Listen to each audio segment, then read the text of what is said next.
verset 26. Mais on veut juste se rappeler certaines choses.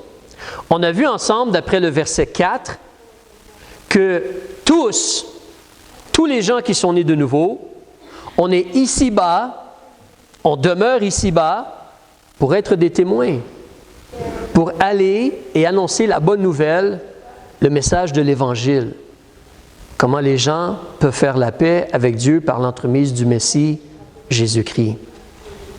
C'est comme la madame samaritaine en Jean chapitre 4. Elle en a oublié sa cruche, mais elle devait aller dire aux gens, « Venez voir un homme qui m'a dit tout concernant ma vie. » Si tu te rappelles, ce n'est pas les mots exacts, mais alors toi et moi, on doit encourager les gens à écouter, à reconnaître Jésus, à voir comment Jésus est le Sauveur.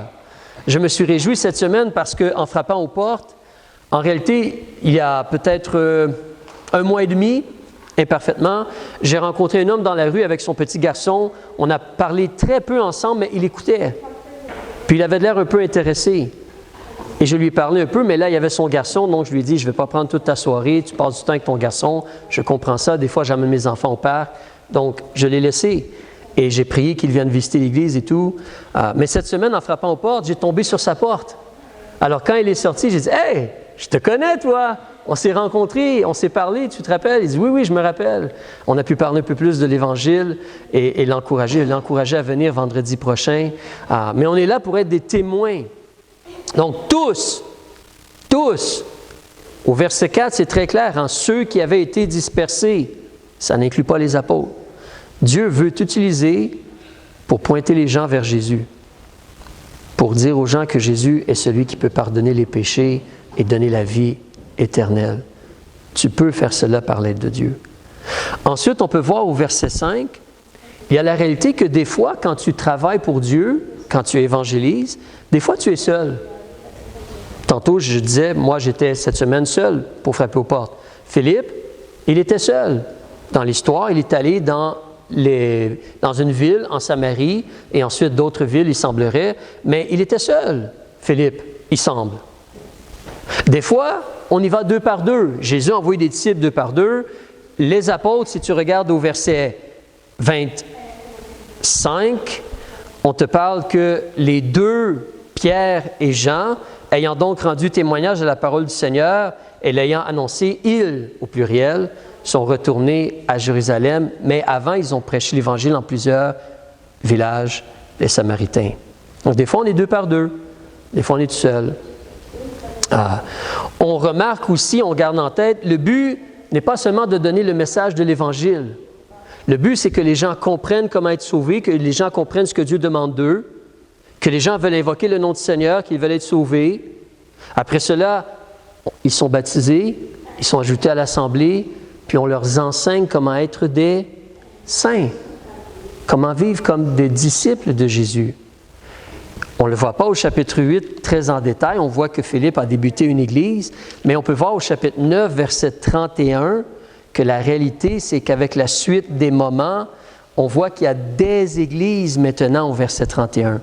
Les églises étaient en paix dans toute la Judée, donc pas Jérusalem seulement, mais toute la Judée, la Galilée et la Samarie, où il y a eu Philippe, puis ensuite les apôtres Pierre et Jean. Donc ça, c'est le but, débuter des églises, former des disciples. Hein, on veut que les gens soient sauvés, baptisés, on débute des églises, on forme des disciples. On veut que les gens vivent selon les enseignements de Jésus-Christ, qu'ils soient des disciples de Jésus-Christ. Alors, si je reviens au chapitre 8, des fois, la réalité, c'est qu'on va de porte à porte. C'est un peu ce que Philippe a fait. Il est allé dans une ville, puis il a parlé aux gens. Est-ce qu'il y a des gens ici qui connaissent la place Jacques-Cartier à Montréal? Est-ce que tu connais la place Jacques-Cartier à Montréal? C'est l'endroit à Montréal où il y a plein de touristes, où il y a les petites rues en briques, et il y a des gens qui font des caricatures, là, puis tout cela. Ça, c'est la place Jacques-Cartier. C'est près du Vieux-Port, c'est dans le Vieux-Montréal, près de l'hôtel de ville. Donc, c'est un endroit, tu vas là, surtout l'été, et c'est plein de gens. Tu peux aller prêcher dans la rue là-bas si tu veux. Il y a peut-être 1000 personnes qui vont t'écouter. Tu peux faire cela. Philippe, ici, il était dans une ville. Peut-être il est allé dans l'endroit central de la ville. On n'a pas trop de détails. Mais on va comme de ville en ville, de porte en porte, de village en village. Et c'est là la sagesse des fois d'avoir quelque chose d'organisé un petit peu, dans le sens que, comme tu vois, en allant frapper aux portes, je note des gens qui sont intéressés. Si possible, je prends des noms, des numéros de téléphone, des adresses. Pourquoi? Parce que je veux continuer à essayer de les connaître, les revoir, semer la parole de Dieu, faire un suivi, si on pourrait dire. Si quelqu'un n'est pas intéressé du tout, on ne va pas continuer à le déranger nécessairement. Mais si quelqu'un écoute et n'est pas contre le message, on essaie de continuer à semer peut-être. Alors, même quand tu vas dans les parcs, tu peux des fois demander peut-être un numéro de téléphone si quelqu'un est vraiment intéressé un peu. Mais l'idée, c'est que tu veux continuer, essayer de semer. Alors, c'est quelque chose d'utile et quelque chose de sage, hein? On fait les choses bien organisées. Il ne faut pas rire, mais à un moment donné, j'ai entendu un homme dire « Moi, quand j'évangélise, je vais en voiture, je prends une pile de traités, je mets ça sur le dessus de ma voiture, je roule très vite et je lâche les traités. Tous les traités partent dans les airs. Et les gens prennent les traités puis vont les lire. C'est comme ça que moi, j'évangélise. » Okay, il ne faut pas rire. Ce n'est pas la façon qu'on évangélise, hein? Si tu fais quelque chose, vous le savez, vous êtes fermier, vous avez connu des gens qui étaient fermiers. Si tu veux récolter, tu dois semer intelligemment et avec organisation pour vraiment récolter. Alors, c'est normal qu'il y ait de l'organisation quand on essaie d'évangéliser, qu'on ait quelque chose un peu de structuré, qu'on essaie de garder des contacts, qu'on essaie de garder de l'information, des choses comme cela. Donc, considère cela. Puis réalise cela, c'est utile et important. Mais des fois, vraiment, la main de Dieu agit de façon spécifique. Et c'est ça qu'on va regarder aujourd'hui. Verset 26. On te dit, un ange du Seigneur parla à Philippe et lui dit, lève-toi et va vers le midi. Ça, c'est le sud. Et sur le chemin désert qui descend de Jérusalem à Gaza. Si tu regardes un peu plus loin au verset 29, là c'est l'Esprit, E majuscule, le Saint-Esprit. L'Esprit dit à Philippe, approche-toi et rejoins ce chariot. Donc des fois c'est vraiment particulier. L'Esprit te dirige, te met à cœur. Nous, on ne va probablement pas entendre un ange nous parler. Mais l'Esprit va nous diriger. Tu es né de nouveau, l'Esprit est en toi.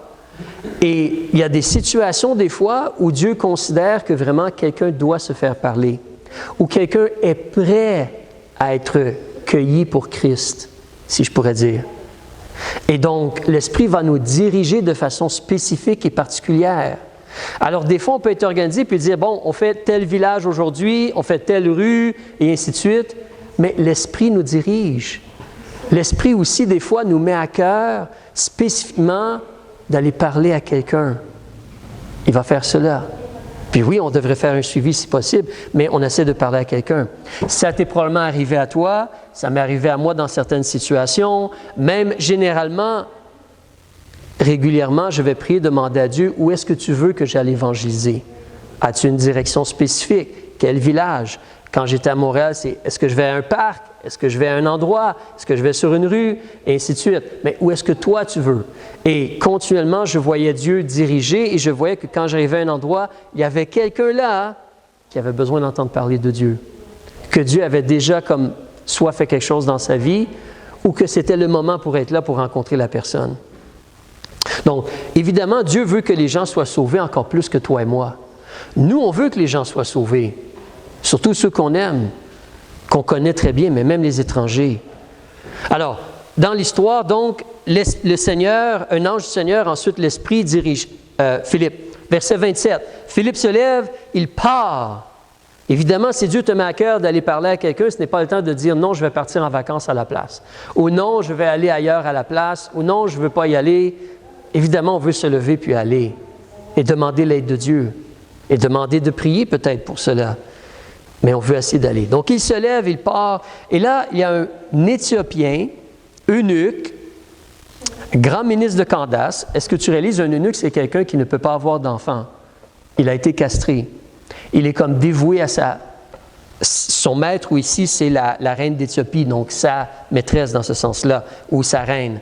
Donc, c'est un eunuque, grand ministre de Candace, reine d'Éthiopie, surintendant de tous ses trésors, venu à Jérusalem pour adorer.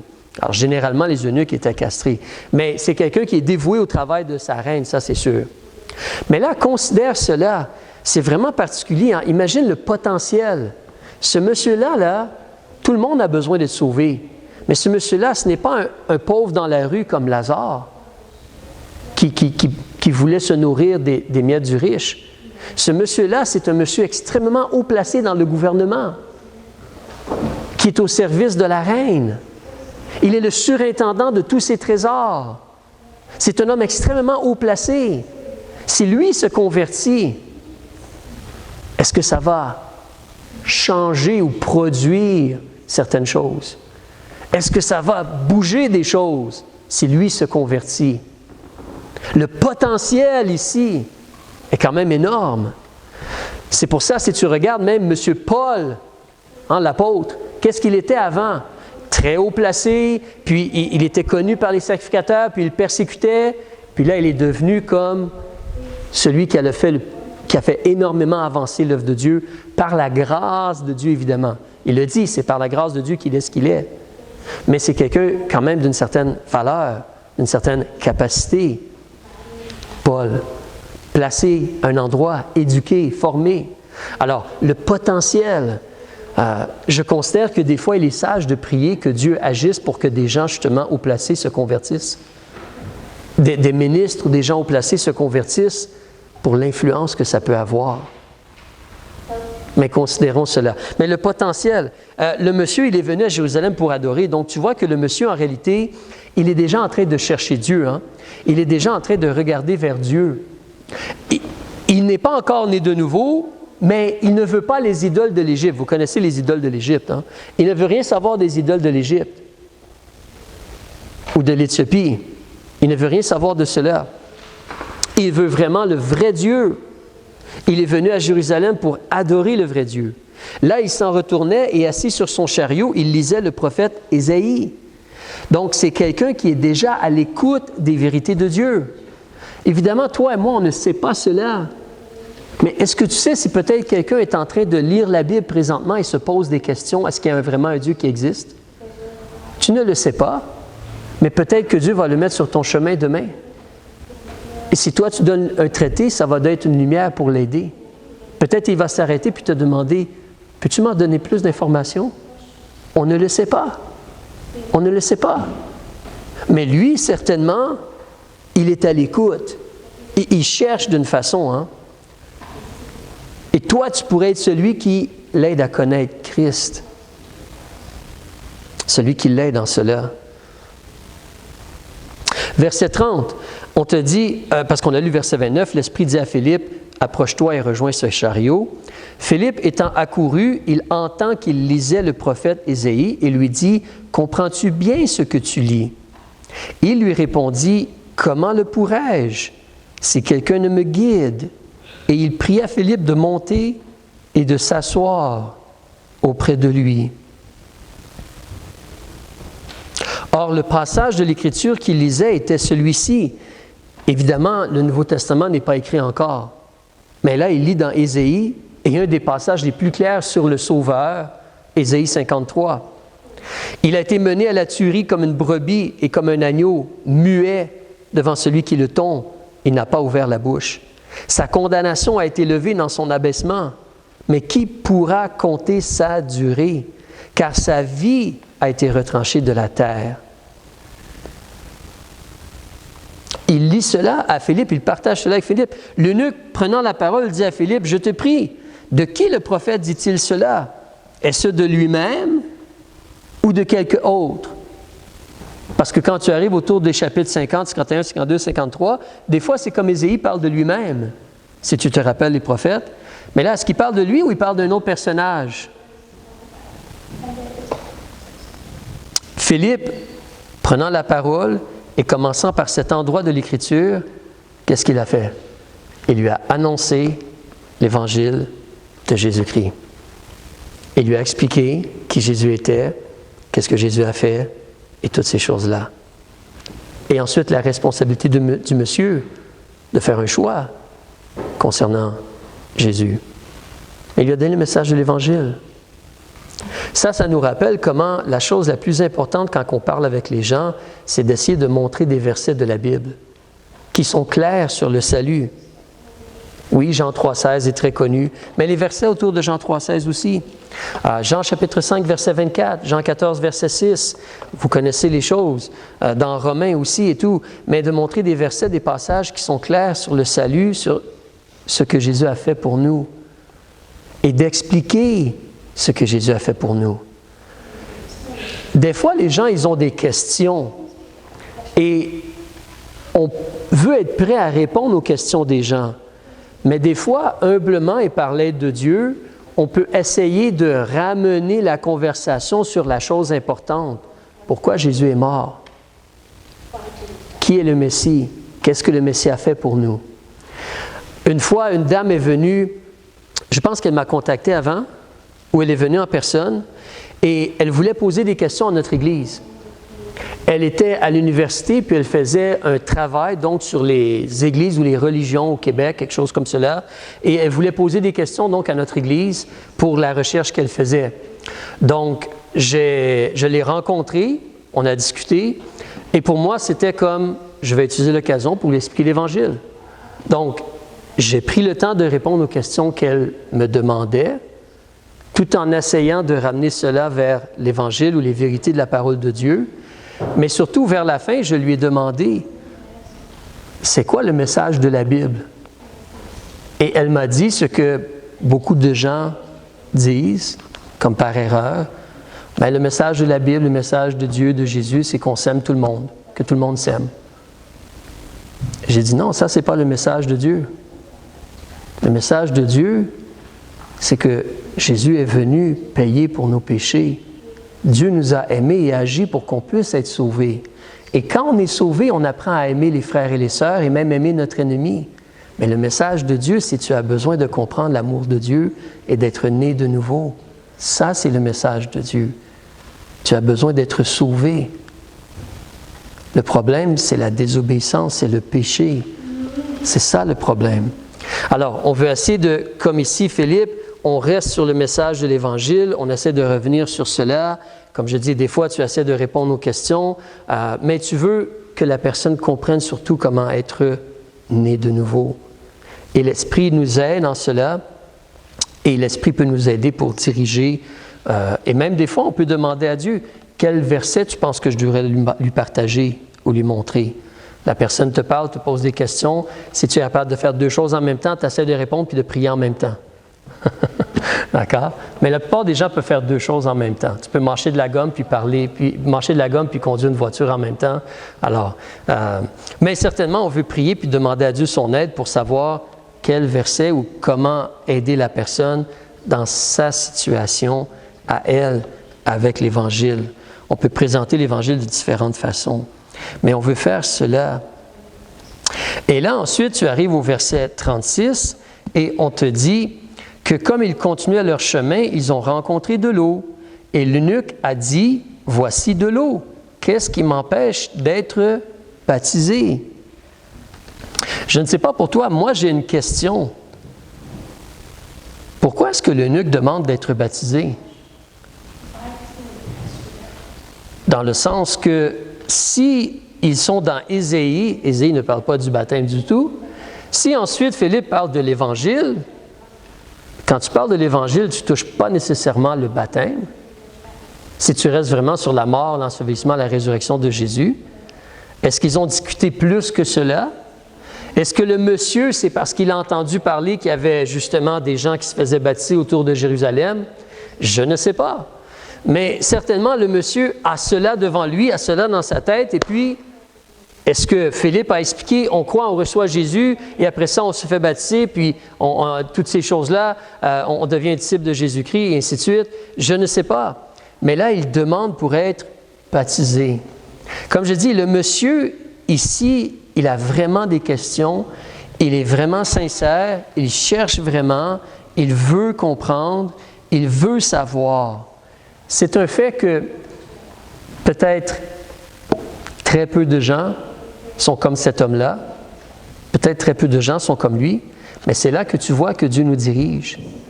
C'est là que tu vois qu'il est sage de prier, que Dieu nous aide à avoir des occasions de parler de lui, que Dieu nous prépare pour parler de lui, mais que Dieu nous dirige vers des gens qui le cherchent. Évidemment, on veut parler à tout le monde aussi de l'Évangile.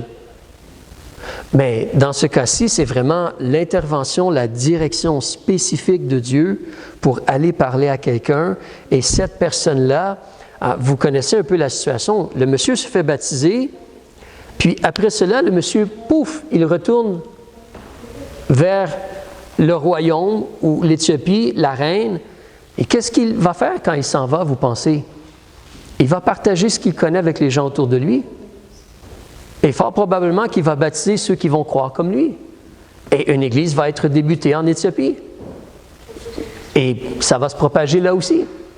Ça va continuer dans la réalité de la chose. Alors, on peut avoir plein de questions concernant, mais ce monsieur-là, donc Philippe l'a baptisé, puis il est parti, il n'est pas devenu membre d'une église ou quoi que ce soit. Mais en réalité, le monsieur n'était même pas un résident de l'endroit. Il est là comme en voyage. Et le monsieur, il retourne en Éthiopie. En réalité, il n'y a pas d'église en Éthiopie à ce moment-là. Il n'y en a pas. Donc, il devient comme le premier missionnaire, le premier prédicateur vers l'Éthiopie. On n'a pas d'autres détails par la suite. Est-ce qu'ensuite un apôtre s'est dirigé vers le sud, si on pourrait dire? Dans l'histoire, des fois, ils nous disent comment les apôtres sont morts, selon les traditions, puis certains ont été vers l'est, certains ont été vers l'ouest, certains ont été vers le sud et des différents endroits, donc, et ils ont agi, ils ont prêché, et ils ont été des martyrs généralement, d'après ce que l'histoire nous dit. Mais une chose est certaine, c'est que ce monsieur-là, il n'a pas gardé pour lui l'information qu'il avait. Il a probablement partagé avec les gens autour de lui, exactement comme Actes chapitre 8, verset 4 dit. Et il a été dans son lieu, puis il a annoncé la bonne nouvelle de Jésus-Christ. Il a partagé cela. S'il est marié, non, il est eunuque, il n'est probablement pas marié, mais il a partagé avec les gens autour de lui. Il a agi.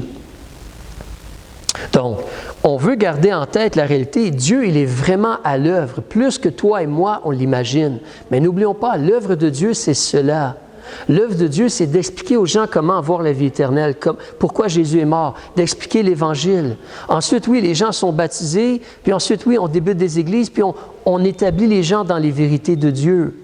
C'est vrai qu'il y a des situations particulières, des fois, même la persécution a fait en sorte que tout le monde est parti de Jérusalem. Mais c'était une bonne chose, parce qu'ensuite, l'Évangile se propage ailleurs, et des églises sont débutées ailleurs. C'est une excellente chose. Alors, en réalité, quand on travaille pour Dieu, il va y avoir des gens qui vont rejeter le message qu'on donne. Tu vas avoir, tu l'as vu, tu essaies de donner un traité à quelqu'un, qu'est-ce qu'il te dit? Non, merci, j'en veux pas. Non, merci, j'en veux pas. D'accord. C'est pas agréable de se faire comme rejeter ou ridiculiser ou moquer, mais c'est important pour nous de se rappeler, en réalité, celui qui le rejette, c'est qui? C'est Dieu le Père lui-même qui le rejette, ce n'est pas nous. On est juste des simples messagers. Alors, juste de simples messagers. De simples messagers. C'est tout ce qu'on est. Mais des fois, on va rencontrer des gens aussi qui sont malheureusement mélangés. Mélangés. Trompés. Le diable a des artifices. Ce n'est pas que les gens n'écoutent pas ou ne sont pas prêts à peut-être recevoir Christ, mais ils sont vraiment mélangés, trompés, séduits, contrôlés par autre chose. Des fois, les gens sont des faux. On vient juste de lire la semaine passée, M. Simon le magicien. Il se serait converti, mais ensuite il voulait avoir la puissance pour imposer les mains puis que les gens reçoivent le Saint-Esprit. Alors, des fois, il y a des gens qui vont être comme cela. Ils vont comme sembler vouloir écouter, mais ils n'ont peut-être jamais vraiment cru dans leur cœur. Pour Simon, je ne suis pas sûr de sa situation, je ne suis pas intéressé à le juger, mais je sais qu'il y a des gens qui c'est comme cela. Ils vont peut-être venir à l'Église quand même, ou dire certaines phrases, mais en réalité, c'est des faux. Mais tu vas avoir des eunuques éthiopiens. Tu vas avoir des gens comme ceux-là qui vont se convertir et qui vont ensuite aider à l'œuvre de Dieu, pour que l'œuvre de Dieu aille de l'avant. Mais nous, notre part, c'est d'être à l'écoute de Dieu, d'être appliqué à évangéliser, de laisser Dieu nous diriger, de vraiment faire connaître le message, baptiser ceux qui croient, établir des églises, former des saints. Ça, c'est ce qu'on veut faire. Donc, on va arrêter ici ce matin pour l'instant. Père, on veut te remercier.